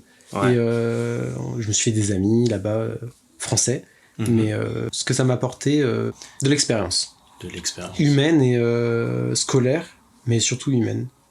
J'ai l'impression d'entendre Miss France. Oui, c'est vrai. Avant tout de l'expérience humaine, bien sûr. Aider les gens. Ouais, en termes de budget, est-ce que tu veux donner une fourchette à peu près de la vie là-bas? Ah oui, ça me dérange pas de parler d'argent. Déjà en bourse, je crois que j'avais le droit à... Je crois que c'était 600 € par mois. Bon, ce qui est chiant, c'est que du coup, la bourse, tu commences à la toucher alors que ça fait déjà 4 mois que t'es là-bas. Ouais, donc c'est le retour que les gens font souvent, ouais. Donc au final, bon, ça aide quand même. Mais il te faut une avance. Ouais, voilà. Et en termes de... J'avais pris une colocation, c'était bien passé, je payais 300 € par mois, donc c'est vraiment pas beaucoup. Ouais, ça va. Et j'étais plutôt bien placé, et en termes... Après... Quand on se débrouille, je m'amusais quand même et je faisais pas des excès, donc en plus du logement, je sais pas. Je sais que j'en avais pour 250 € par mois de nourriture, / un peu de... Ouais, des extras, ouais. Quelques voyages aussi que j'ai fait à côté, mais... Donc t'étais à 700-800 par mois, quoi. À peu près. Plus les voyages. En plus de la bourse, etc. Donc, et il y avait des gens, je crois, qui étaient partis et qui avaient un peu moins de fonds que moi, enfin d'argent, et ça leur a pas empêché de profiter grâce aux bourses ou grâce à d'autres... grâce à leurs petites économies, ouais. Ok. Et donc, là, ça y est, tu y retournes. Oui. Tu repars au Canada et à Montréal encore. Ouais. Est-ce que t'as vraiment eu un coup de cœur sur cette ville, ou est-ce que c'était vraiment juste par occasion l'occasion fait le larron? Non, franchement, c'était comme 40 ans. C'était un coup de cœur. Mais faut préciser qu'avant de partir à Montréal, je voulais faire un VIE. VIE, c'est... Je ne sais plus c'est quoi l'abréviation. Bah, en gros, c'est comme un service civique, si j'ai bien compris, mais à l'étranger. Ouais, c'est pas civique. On va chercher. Bah, c'est volontariat international, mais je comprends pas ce que fout le E à la fin du coup. Je sais qu'il y a des VIE et des VIA. VIA, c'est en ambassade, et VIE, c'est peut-être en entreprise du coup. Ah. Simple suggestion. C'est sûrement ça. Hein. Mais en tout cas, je voulais vraiment un VIE parce que les avantages, c'est que tu travailles dans une entreprise française et c'est compliqué, mais c'est l'État qui te paye par l'intermédiaire de l'entreprise, etc. Et ça dure 1 an ou 2 ans. Et il y a plein de destinations, en tout cas sur le site VIE, donc c'est Business France VIE, vous tapez ça sur internet. Et on peut faire ses recherches, etc. Et de base, c'est vraiment ça que je voulais faire. Je ciblais Montréal, mais surtout Toronto et New York et d'autres villes en Angleterre aussi, des pays anglophones. C'est très compétitif. Il n'y a pas toujours beaucoup d'offres. Pour les ingénieurs, je sais qu'il y a beaucoup d'offres, enfin tout ce qui est ingénierie. Mais en commerce, communication, etc., il y a pas mal d'offres, mais pas énormément, et grosse concurrence. Et parfois, ils demandent vraiment beaucoup d'expérience. Mais après, on peut le faire jusqu'à 28 ans. Ah, c'est pas 25 ? Non, pensais que c'était 28, ouais. Ok. Donc, très bien. je peux encore le faire si je veux. Et finalement, ça n'a pas marché. Enfin, j'ai eu quelques touches, mais c'était pas forcément dans des pays que je voulais ou dans des missions que je voulais. Et je me suis retrouvé à Montréal parce que quand même, j'aimais bien cette ville. Et d'ailleurs, un autre conseil, j'ai trouvé pour Montréal sur Google Job. En gros, c'est le moteur de recherche Google, mais que pour trouver un travail à l'étranger ou en France. Et ça permet, plutôt que de faire sur Welcome to the Jungle, plutôt que de faire sa recherche sur LinkedIn ou Indeed, etc., ça te met tout en même temps.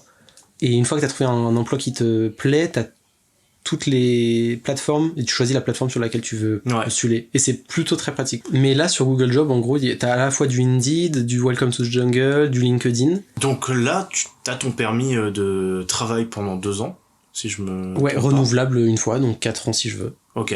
Et après, c'est fini. Et après, après en général, t'as un autre visa qui te permet de rester longtemps, une carte permanente ou d'autres trucs. Et là, je suis en processus pour avoir du coup déjà le visa. C'est un peu long, mais ça devrait aller. Ok. Donc toutes ces démarches et tout, toi, tu t'es pris combien de temps pour les faire ? Si tout s'était bien déroulé, puisque là, normalement, en fait, à l'heure actuelle, tu devrais être au Canada. Oui, et j'ai commencé du coup en télétravail, pour donner du contexte. Et alors pareil, longue histoire, mais j'avais postulé en août, j'ai eu 2-3 entretiens un peu classiques en visio, avec différents membres de l'équipe. J'ai été pris fin août, j'ai appris ça alors que j'étais en vacances. J'ai commencé direct mon visa. Je pense en gros, il faut un mois et demi, entre le moment où tu commences à faire les démarches et le moment où t'es au Canada. Ok. Cette volonté de partir de la France, ça fait depuis longtemps ou c'était juste comme ça ? Non, ça fait longtemps. Ouais. Mais c'est pas forcément quitter la France, enfin c'est pas fuir la France, c'est découvrir d'autres choses, mais je pense que je reviendrai ici, parce que c'est quand même assez incroyable comme pays. Ouais. C'est vraiment bien, on se rend pas compte. Parce que j'ai quand même pas mal postulé pour des jobs à Paris, j'adore Paris, enfin j'aime beaucoup, c'est très culturel. Ouais. Mais j'ai envie de découvrir d'autres choses quand même. Et je me dis que je pourrais très bien retourner à Paris quand je veux. Donc je préfère découvrir pendant que je suis jeune, même s'il y en a qui partent plus tard. Mais pourquoi pas être allé dans un autre pays alors si t'étais déjà allé à Montréal ? J'avais tenté du coup avec le VIE les États-Unis, même si c'est pas forcément un pays qui est parfait et qui m'attire de fou, mais j'avais tenté quelques villes qui sont intéressantes. L'Angleterre aussi.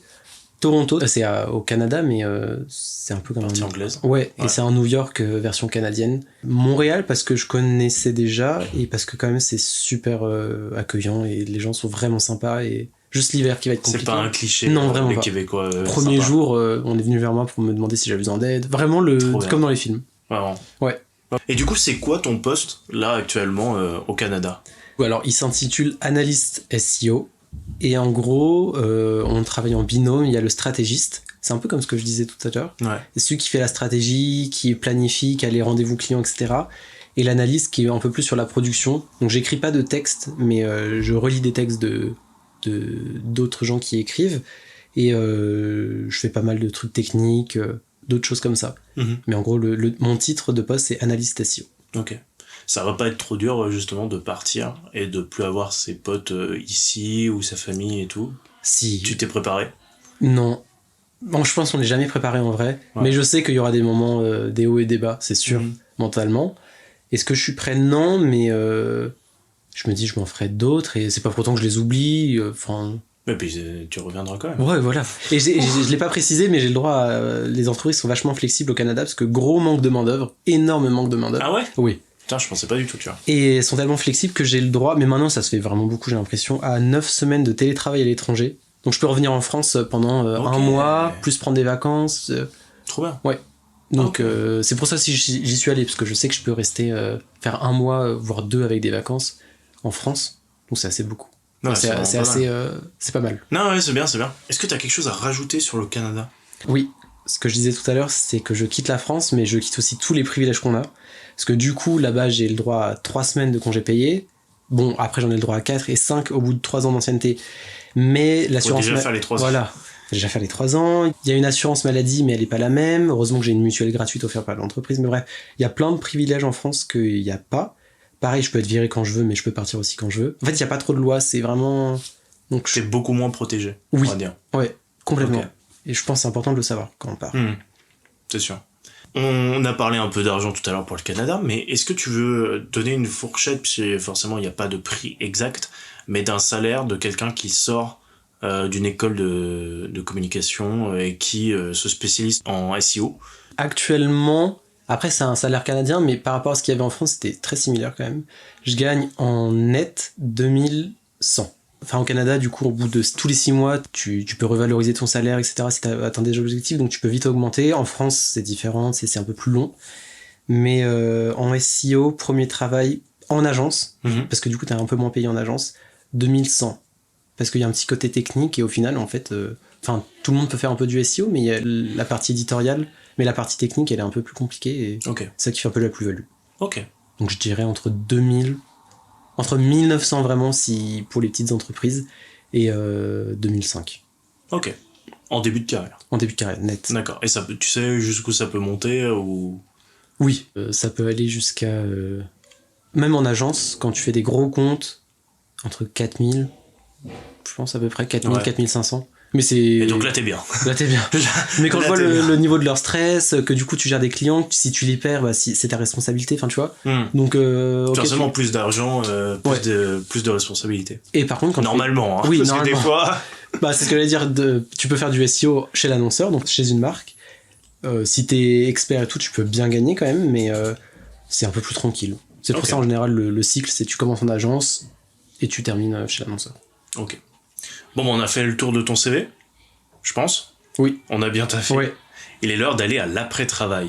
Tout le monde mange, tout le monde boit, tout le monde est content. Alors ça, faut le boire d'un cul sec, hein.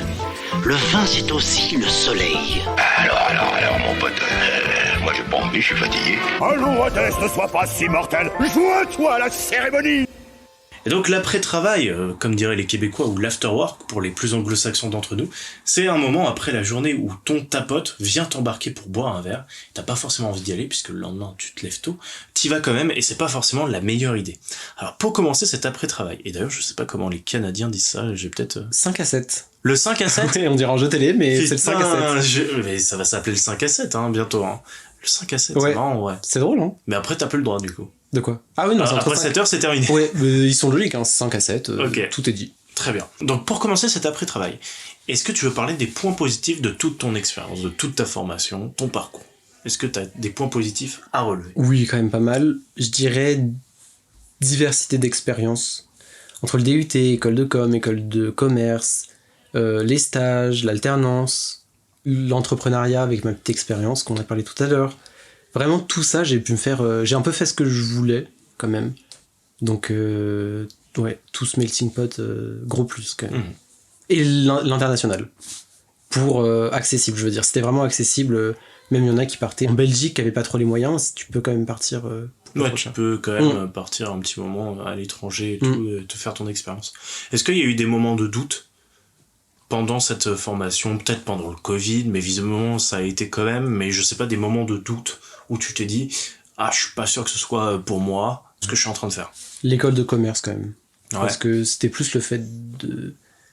C'était pas sur la formation en elle-même, c'était est-ce que payer juste 1 an, je savais pas trop, à la fin j'ai regretté, et puis finalement ça m'a quand même apporté pas mal de choses, donc au final je regrette pas, mais j'aurais sûrement changé ça. Ok. Il y a eu des moments marquants qui t'ont rendu fier, où tu t'es dit ça je l'oublierai pas? Tous les stages et tout ce que j'ai trouvé, je l'ai fait par moi-même. Okay. Donc je suis quand même content. Sans piston, on peut réussir. C'était 10 fois plus dur que certains, mais ouais, fierté. Et là, pareil pour mon job au Canada, c'est toujours été mon rêve. Et réussir à partir, premier travail, à l'étranger, par moi-même. Et tout, en vrai, tu vois, je me dis... Ouais, mais je me souviens, au lycée, t'avais déjà cette envie de partir un peu à l'étranger. Et jamais je me serais dit que c'était capable. Enfin, surtout que je suis pas... Je suis à fond dans quelque chose, mais au final, content, ouais. Ok. On a parlé des points positifs, mais est-ce que tu as des points négatifs que tu as envie de relever, ou tu t'attendais pas à ça et t'es déçu d'un truc, tu vois? Comme je l'ai dit, payer mon année d'école de commerce. Ouais. En y réfléchissant, j'aurais pu faire alternance, même si je pouvais pas, mais trouver une alternative. Peut-être m'investir un peu plus dans mon alternance. Ok. Ouais, j'y suis un peu... Enfin, j'étais très investi, mais... Ouais. Non, en fait, non. Oublie, parce que je t'ai investi.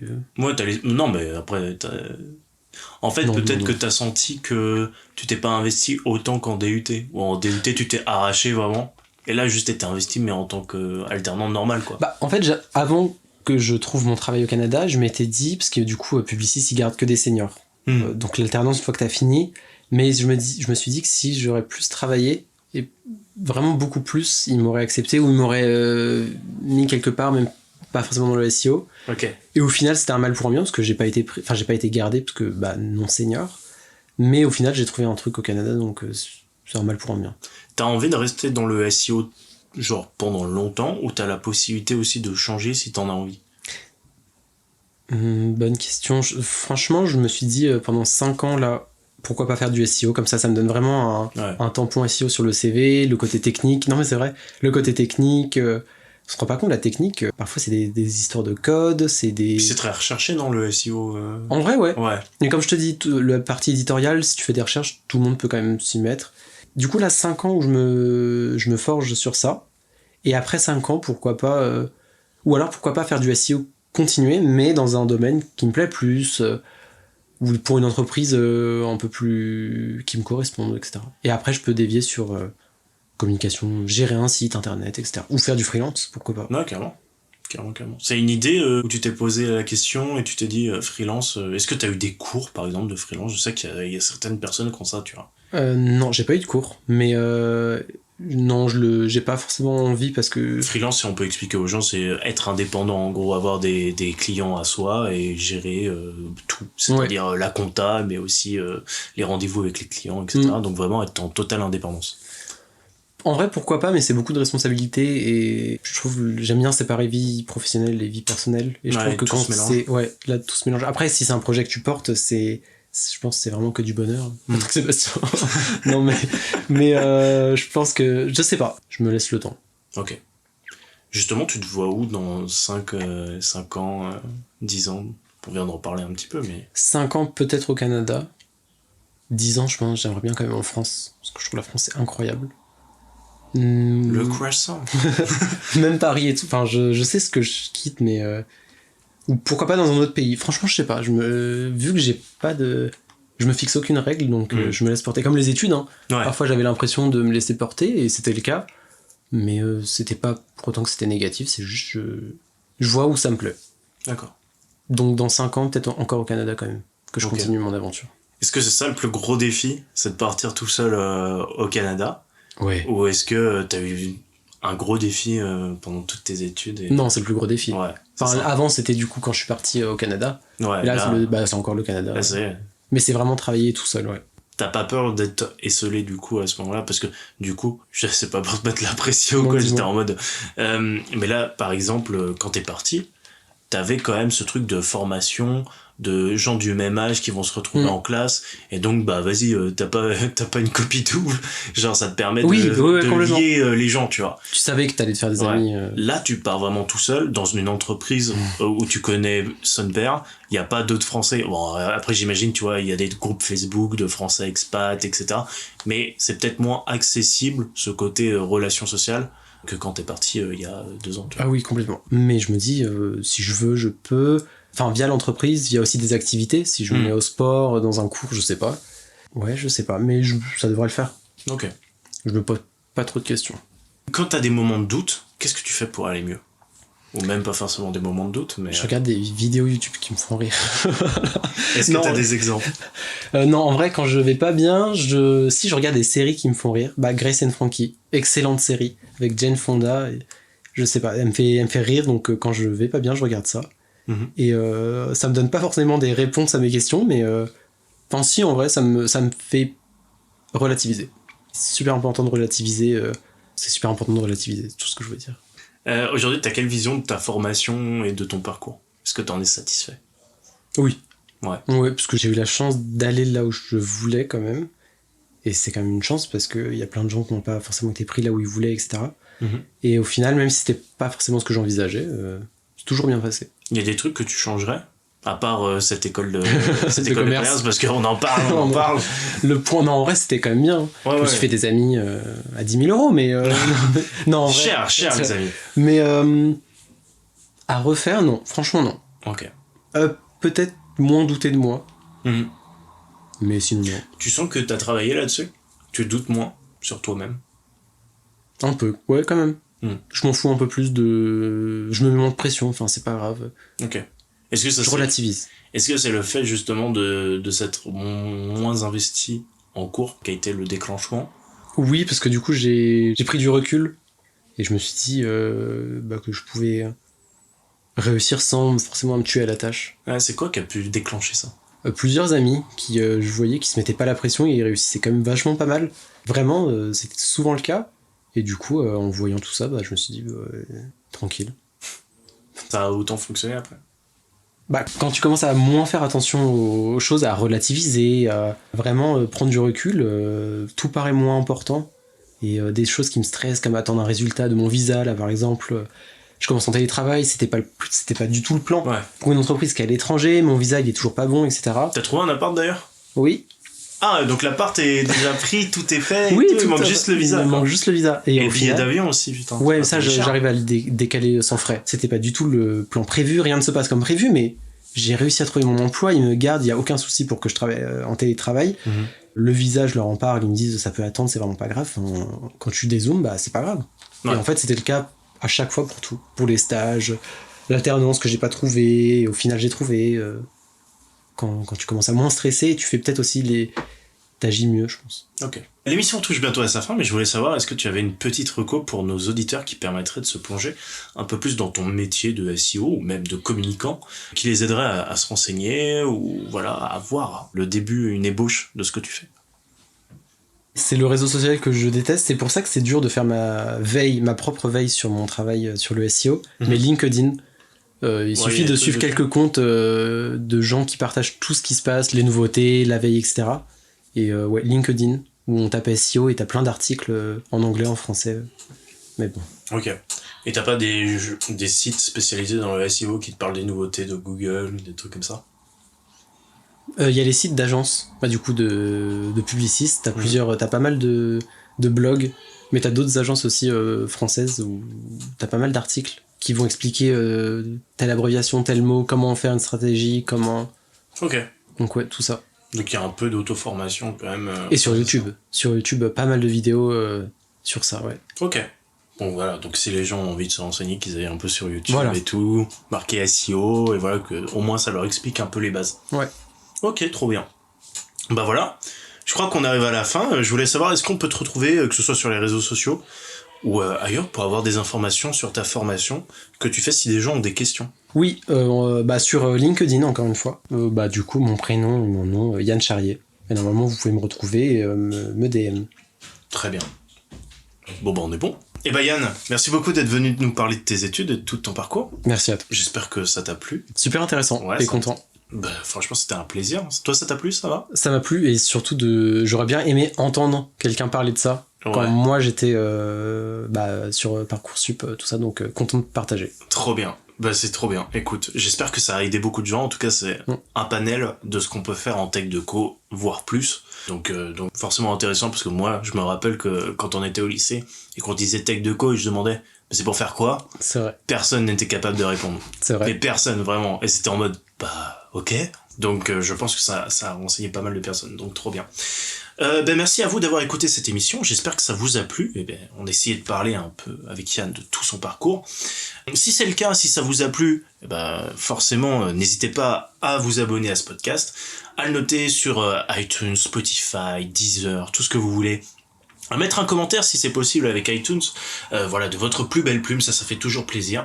Moi j'ai créé un compte Twitter, un compte Insta, @qu'est-ce que tu vas faire plus tard, où vous allez pouvoir retrouver toutes les infos du podcast, de ce dont on a parlé avec Yann, notamment. J'espère en tout cas que maintenant tu sais un peu plus ce que tu vas faire plus tard. À très très vite pour un prochain épisode. Salut. Salut. Que se passe-t-il? Moi je te dis, qu'est-ce que tu veux faire? Et tu me réponds, tu n'en sais rien, que veux-tu faire? Là je n'en peux plus, je suis en bout du rouleau, j'ai envie de rentrer, me foutre la savate et terminer mon soir. Je pense qu'il est un peu trop tôt pour faire un choix. D'accord, mais mon choix est fait. Ah, donc vous avez choisi. Bon, récapitule dans le calme. Bon voyage, arrivederci, sayonara, adieu, bon débarras, bon vent, que le diable t'emporte à 312 km. Qu'est-ce que vous faites mercredi prochain? Mercredi prochain, rien. Parfait. L'ami chez qui on devait aller ce soir redonne un dîner, vous êtes bien sûr invité. C'est vraiment très gentil, ça. Non, c'est normal, on vous a raté aujourd'hui et on ne va pas vous rater la semaine prochaine.